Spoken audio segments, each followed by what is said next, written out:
Olá, seja muito bem-vindo ao canal Rota do DP.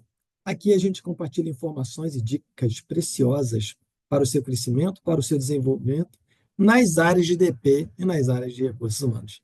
Então, nós trouxemos aqui um assunto muito importante que vai evitar penalizar qualquer empresa ou a empresa por onde você passar, ok? Então, você que está dentro de uma área de departamento pessoal, uma área de recursos humanos, você precisa estar atento ou atenta a todas as possibilidades que possa gerar um passivo trabalhista. O que é um passivo trabalhista?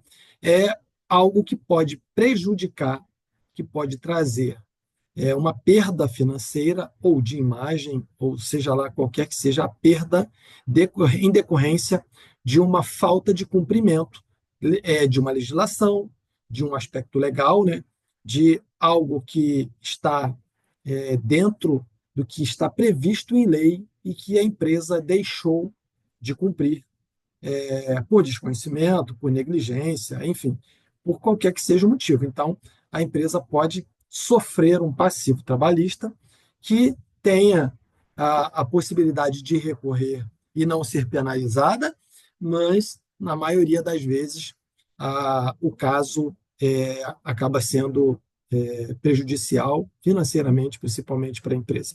Então, esteja atento, esteja atenta para os pontos que nós vamos trazer aqui, que é de muita importância para que você possa tratar esses pontos dentro da sua empresa e não permitir com que a sua empresa seja penalizada principalmente por sua culpa, ok? Porque os profissionais da área de DP ou de RH, eles precisam conhecer as fragilidades da sua empresa para que ele possa apresentar essas fragilidades para os gestores da empresa, para que eles possam tomar as medidas corretivas ou preventivas e evitar com que esses problemas aconteçam, ok?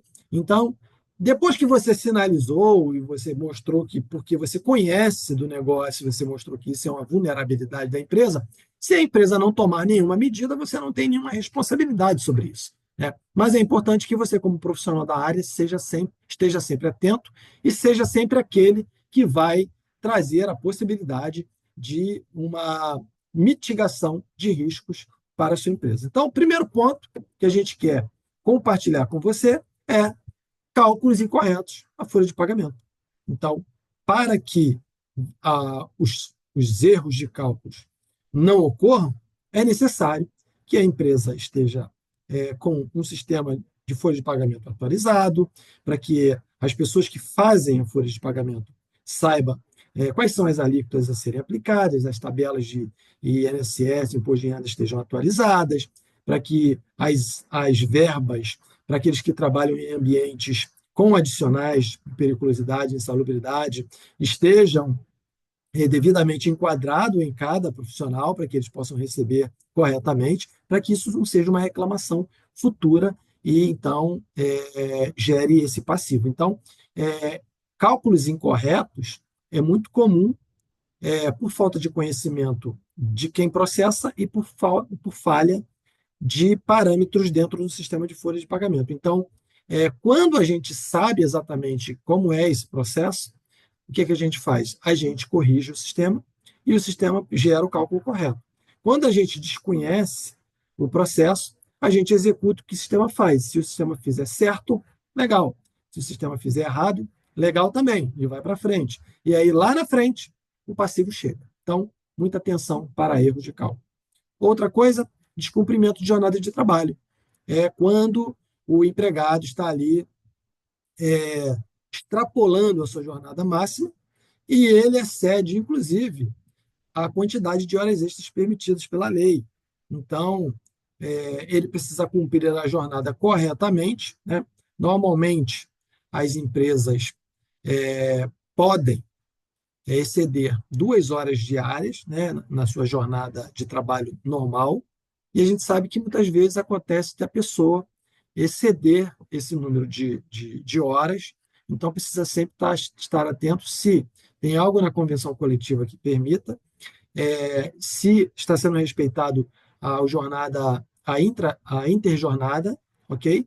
Interjornada é aquela jornada de 11 horas, período de 11 horas que o empregado tem que ter entre o momento que ele sai da empresa e o dia seguinte que ele volta para trabalhar. Tem que ter um período de 11 horas de descanso. Se ele não cumprir essas 11 horas, aí a jornada está sendo descumprida e aí, consequentemente, vai gerar um passivo. Um outro ponto é a falha no pagamento das verbas rescisórias. E aí, a gente tem um vídeo aqui, que eu vou deixar até esse vídeo na descrição, esse link na descrição para vocês, que é como calcular uma rescisão corretamente. Por quê? Porque é necessário que você saiba que cada tipo de demissão gera a necessidade do pagamento ou do desconto de determinadas verbas que já são padrões dentro do que prevê a lei. Então, erros no pagamento da rescisão é muito comum e, consequentemente, o pagamento errado na rescisão vai gerar um passivo trabalhista. Ok? Um outro ponto é desconsiderar as convenções coletivas. Né? A CLT rege toda a regra padrão da folha de pagamento. Porém, a convenção coletiva é aquela que pode trazer algo que beneficie o empregado. E aí, as empresas, por desconsiderar a convenção coletiva e processar o que está na CLT, ela deixa de favorecer ao empregado. E isso, lá na frente, vai gerar um passivo trabalhista, porque o empregado vai requerer o que está na convenção e a empresa está pagando o que está na CLT. Então, entre o que está na CLT e o que está na convenção, prevalece o que é melhor. Se a convenção tiver melhores regras, deve-se aplicar a convenção coletiva. Então, esteja atento a esse ponto. Segundo é registro, ou segundo, né? Quinto, registro incorreto de funcionários. Então, a gente tem colaboradores sem registro, né? A gente vê pagamento de salário por fora. Então, quando não assina a carteira, automaticamente você já tem um passivo. É só esperar o empregado entrar com o processo, né? Ele encontrar um advogado que vai convencê-lo e ele vai ter que e ele vai abrir esse processo contra a empresa.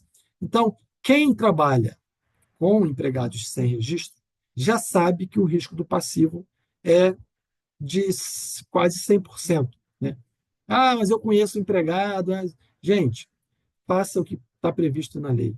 Contrate, registre, faça o processo da forma que deve fazer, para evitar de lá na frente ter uma intercorrência e depois que o empregado se sente prejudicado, não tem amizade, não tem nenhum tipo de relacionamento que evite um processo judicial contra a empresa. Então, mais um passivo que a empresa tem que administrar.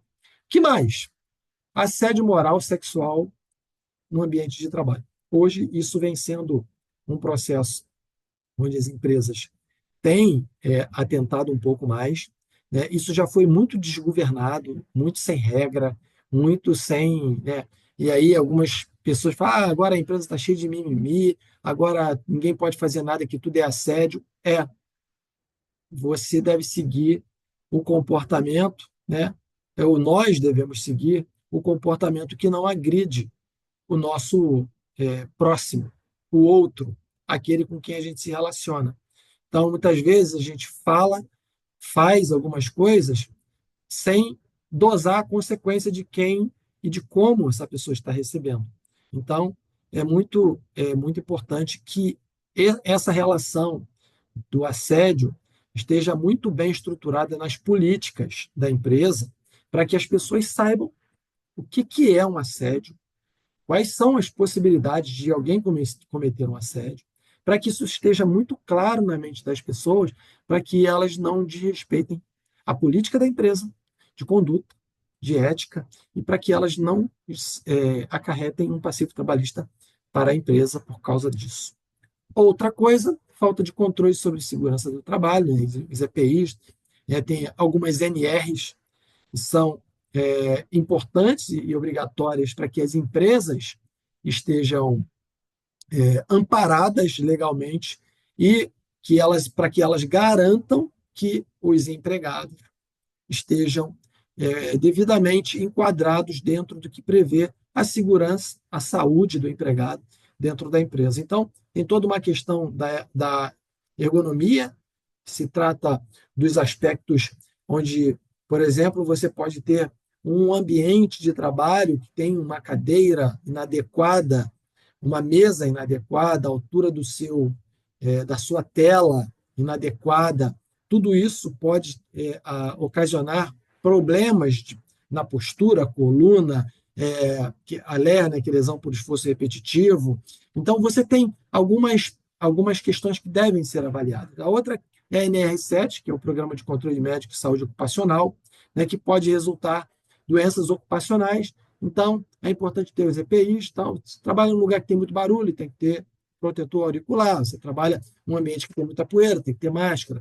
Risco de queda de alguma coisa, tem que ter capacete. Risco de alguma coisa que você possa chutar, passar por cima do pé, tem que ter uma bota. Então, tudo isso é tratado nessas NRs para que o empregado esteja seguro, ok? Então, muita atenção sobre esses aspectos.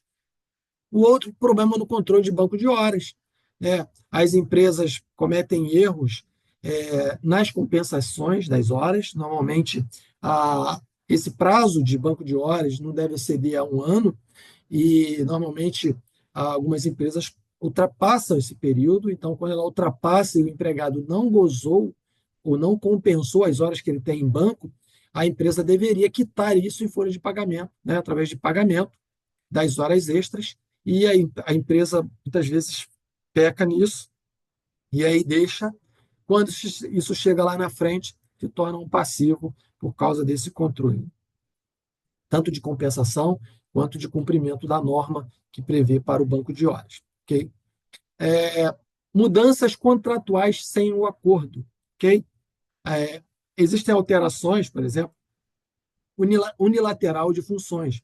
O empregado foi contratado para trabalhar como uma função, tem uma jornada, um local de trabalho, e aí, sem consentimento, quando a pessoa chega, a pessoa diz o seguinte: olha, hoje você não vai ficar mais nessa cadeira, nesse lugar, fazendo essas atividades.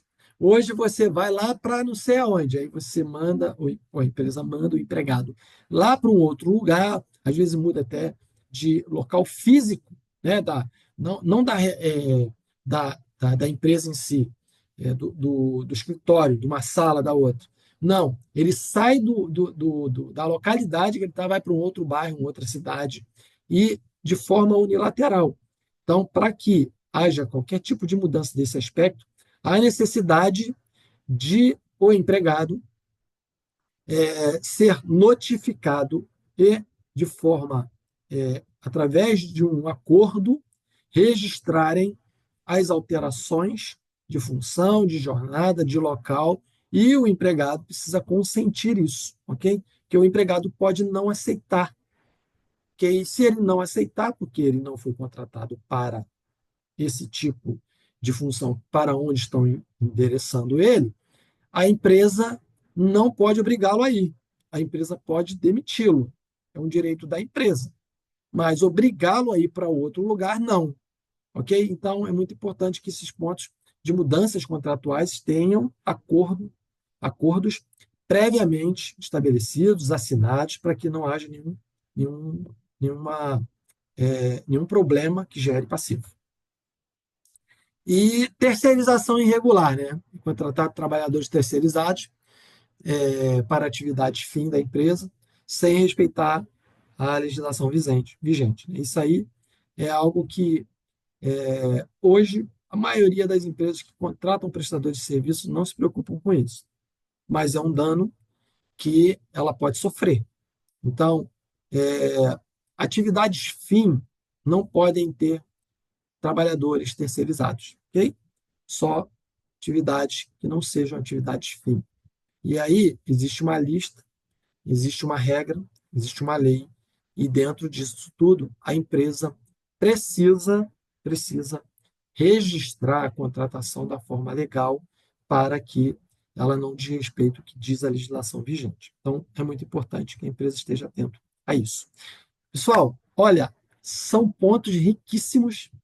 E se você colocar em prática, se você ficar atento na sua empresa, no seu departamento pessoal, no seu RH, eu tenho certeza que você vai evitar muita coisa de passivo trabalhista dentro da sua empresa. Então, esse vídeo serviu para você, te ajudou, trouxe conhecimento rico aí, poderoso para você não cometer nenhuma falha que gere passivo trabalhista para sua empresa. Curta, comente, compartilhe com o seu colega para que ele possa também ficar ciente de todas essas coisas. Se inscreva no canal para que você possa receber ali todas as novas atualizações que a gente colocar, de vídeos novos, de assuntos novos. E a gente fica por aqui. Então, eu te espero na próxima aula ou no próximo vídeo da Rota do DP.